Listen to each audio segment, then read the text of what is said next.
I'm going to go right to our conversation right now with Superintendent Michael Vuckovich of the Indiana Area School District joining us on the line. Our conversation brought to you by Marcus & Mack, a law firm representing injured people. So you hunkered down in the igloo as well? Yeah, absolutely, sir. We're getting through it, though. Yeah, absolutely. What an unexpected weather this morning. Well, that's what so many of our school district officials are telling us. We were expecting that we would get something, but not this. Yeah, absolutely. We were hoping to get through with the delay, but it seemed to have worsened out there, so we just made the call to err on the side of caution and give everyone a snow day. Yeah, right now the roads in downtown Indiana, just a little bit of slushy stuff on them, but probably the right call this morning in consideration getting buses out on the road. So let's talk about something that is absolutely not winter in any way, shape, or form, and that is actually summer plans. You as a school district announcing last week the possibility of some summer programming for elementary students and wanting to know what parents think about it. Tell me about this program that you're considering and what you need parents to do right now. Well, thanks, Todd. Thanks for the opportunity to speak about what we're trying to put together here at Indiana Area School District. So what we're trying to do is put together summer programming for our kids whose parents may be concerned about, the COVID slide and the summer slide in general.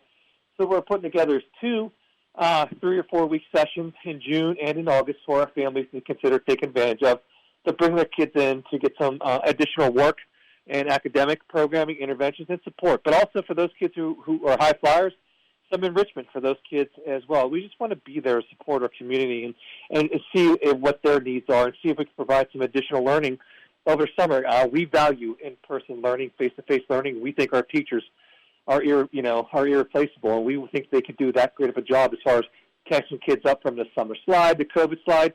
But the big point, though, Todd, is it's not a punishment, right? It's an opportunity. Mm-hmm. It's an opportunity to get kids some help who may need some help, want to be with their friends, because the one thing we noticed with this opening and closing and everything else going on, kids value those relationships. So what we're doing now is putting together a nice summer program, like I said, in June and August, 3 weeks at a time.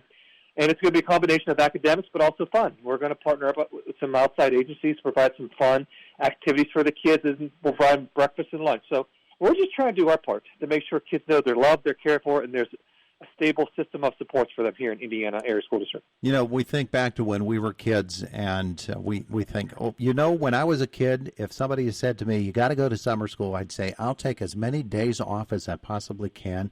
I hate school. Now we're finding out probably that kids don't hate school. Kids really actually love school. They love being able to get together with their friends. They love the whole environment of it, and probably the last 12 months have really, really driven that point home, even with the children. Oh, absolutely, Todd. We're human. We're human creatures. We want to be able to relate to people, talk to people, interact with people, and our kids miss that. And our kids love our teachers. I think, one thing that defines Indiana School District is our high level of positive school climate and culture, and our love of our students. And our teachers display that every day. And I think they want to be around that. And I think it's evident by the numbers right now. We surveyed people last week, and by on Friday, we had nearly 200 respondents, with a large majority of them wanting to be a part of the summer program. So we're right on track. We think it's going to be a go. We think it's going to be something that's going to be beneficial. And we're excited about this opportunity. We're grateful for our families really taking interest in this and considering it for their child. Now, I know you'd love to have some more responses as well. There are a lot of families in this district, and you'd like to hear what they have in terms of input. But meanwhile, you probably have enough information now that you can say, let's get really working on developing these programs and design these courses. Yeah, absolutely, Todd. That's a great point. What we're doing is we're not just doing tutoring, or it's not just a well-intended program. We're using evidence-based programming that has outcomes, and we're going to measure our outcomes, and we're going to make sure it's aligned to what we do here in the district and what aligns to the best evidence out there. So I want to assure families it's not just fun and games. There's a part of that, right? But there's a big part that when it comes to the tutoring time and intervention time and acceleration time, it's all evidence-based program to help accelerate their child, remediate their child, and give them exactly what they need. And we're quite proud of that, because this is what I think, we have to go out there and meet this moment. Do I think every kid has to take advantage of it? No, I think it's a choice for families. But we know this. We think we have responsibility to provide that option for families. And those who want it, we're there. And the families who are listening to this radio call, if they take a moment, check their email, and respond to that survey, I'd be greatly appreciative of that, because we need to know our numbers here as we continue to plan full steam ahead.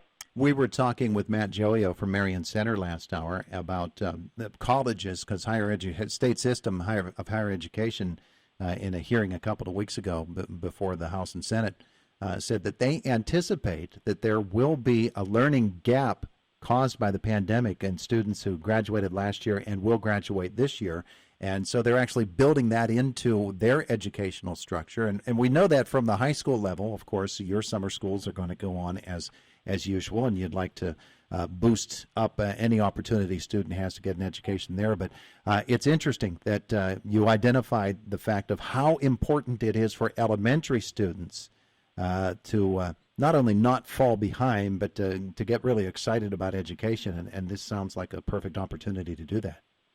Yeah, we're excited, Todd. I mean, there's a lot of research out there saying that as part of the COVID pandemic, kids can end up anywhere between 6 to 10 months behind. So we recognize that, we realize that, and we're planning for that, right, both during summer and during academic year. And we want to just make sure families know we're here to support them. I think that's the most important thing we could do right now, is not judge people, but love them, be there for them, and let them know, if you want this program, right, it's evidence-based, it's proven, it's going to work, and we're going to make it fun, because we don't want kids hating school. We want them to enjoy it. In fact, we want them to spend more time with us. But we think this is a huge step in the right direction. We recognize and realize there will be a COVID slide. We're doing our part to try to eliminate it for those families who want it in a gentle but relentless way during the summer. It's going to be interesting as well to see what your teachers come up with, because I'm assuming that they're very much involved in creating this summer program, and so they might have some opportunities to do things a little bit differently than they would in the traditional classroom setting. Yeah, absolutely, Todd. The biggest thing that's going to drive our efforts is the data, right? What do our mid-year, end-of-the-year assessments tell us about our kids, what their strengths and weaknesses are, or where they need help in? And that's why it's not going to be just well-intended. It's going to be designed specifically to target their needs and their desires and make sure they're going where they want. Now, the biggest part, right, is the artistry of it. We'll take care of the science of the instruction, but they still have their artistry to do it and deliver how they think it's best to engage and love kids. And we're going to make it fun. Like, we're excited to partner with the YMCA to bring them in and do some games and activities, because we don't want this to feel like it's punitive. We want it to feel fun, supportive. We want it to feel like an extension of the school year. And we're trying to take that great things we do during the year and bottle up here for the summer. And I think we could do that. We think we have the right people in the right place, and we're looking forward to it. You might not know this just yet, but would that also involve kids actually going to YMCA or even over to Mac Park? We are trying to figure that out. If that's a need for families, then we're going to plan and figure that out. But in our survey, we're asking families specifically that, do you want that option or not? So we don't know exactly where we're at, but that's part of our work that we're going to design. If that's something that becomes a need or reality, then we're going to try to include for that. Yeah, absolutely. So you've got the educational component. You've got obviously students who do traditionally lag behind, that you want to find ways to boost their opportunities and get them up to speed. But it's interesting as well that the enrichment portion for students who are they're where they need to be, but they have that desire to do even more, to learn even more, that this is being built into it as well. Yeah, absolutely. I think learning can happen anywhere, anytime. So we want to make sure that we don't, put up barriers or, remove kids from the opportunity of growing and learning themselves. So we believe that we can offer a program that meets everyone's needs, and we believe that we can, push all kids in the right direction. And we're excited about that, and we're looking forward to our time here this summer. All right, so here we are. It's the last week of February. You want these back when? March 1st, no later? Yeah, March 1st is the deadline. That's what we'd be respectfully greatly appreciative of. All right, and people can just go to iasd.cc. They'll find the survey right there. That's right there, and it's also on our social media feeds as well. Beautiful. Michael Vuckovich, Superintendent, Indiana Area School District, thanks for coming on with us today. Hey, thank you, and take care, my friend. All right, have a great one. You too. Bye. It is the voice of Indiana County, WCCS 101.1 FM and AM 1160 FM and AM 1160.